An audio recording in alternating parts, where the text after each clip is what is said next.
జగన్మోహన్ రెడ్డి కూడా నా సంక్షేమం తీసుకున్న వాళ్ళందరూ నాకేస్తారు అని అంటున్నాడు. ఎయ్యరు, కానీ అది నిజమని అనుకుందాం. సపోజ్ ఎంత 50 లక్షల మంది, ఏది 60లో 50 లక్షల మంది వైసీపీకి ఓటేస్తారని లెక్కెడదాం. మా కూటమికి 10 లక్షల మందే వేశారు అని అనుకుందాం.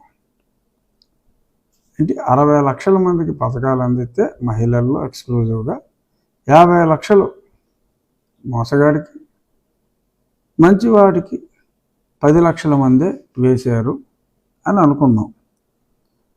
అక్కడ ఏ లబ్ధి పొందిన మహిళలు 1,09,00,000 ఉన్నారు. అంటే 169లో మనం ఆ 60 లక్షలు తీసేస్తే 1,09,00,000. ఈ 1,09,00,000లో మరి ఏ లబ్ధి వచ్చిన నాకే వేస్తాడు అన్నాడు. లబ్ధి రానప్పుడు ఏరని ఇంగిత జ్ఞానమే కదా. అందుకని ఇక్కడ వైసీపీకి 30 లక్షలు, ఎన్డీఏకి అంటే మాకు 79 లక్షలు వేయటం జరిగింది. మొత్తంగా మహిళా ఓట్లు వైసీపీకి 80 లక్షలు, కూటమికి 89 లక్షలు. సో కలిపితే పోలైన 1,69,00,000 అయిపోయింది. ఇది కన్జర్వేటివ్ ఎస్టిమేట్. అలాగే పురుషులు తీసుకుందాం. పురుషుల్లో సంక్షేమ పథకాల లబ్ధిదారులు అంటే స్ట్రీట్ వెండర్స్ కావచ్చు, ఆటో వాళ్ళలు కావచ్చు, బీసీల్లో చేతి వృత్తుల వాళ్ళు కావచ్చు, ఏదైనా డైరెక్ట్గా సంక్షేమ పథకాల లబ్ధిదారులు 50 లక్షల మంది.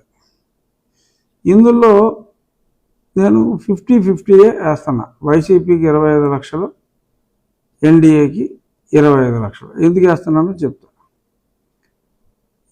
ఏ పథకాలకి లబ్ధిదారులు కాని పురుష ఓటర్లు 1,14,00,000. ఇందులో వైసీపీకి 44, కూటమికి 70 లక్షలు. ఎక్కువ ఉంటుంది, అన్నీ తగ్గించేస్తున్నా.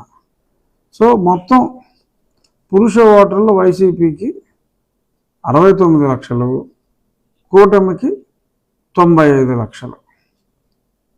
వెరసి వైసీపీకి 1 కోటి, మొత్తం పురుషులు స్త్రీలు కలిపి 1,49,00,000 వైసీపీకి, 1,84,00,000 కూటమికి. ఇది తక్కువలో తక్కువ వేసుకుంటే, అంటే మా కూటమిని మేము తగ్గించుకొని,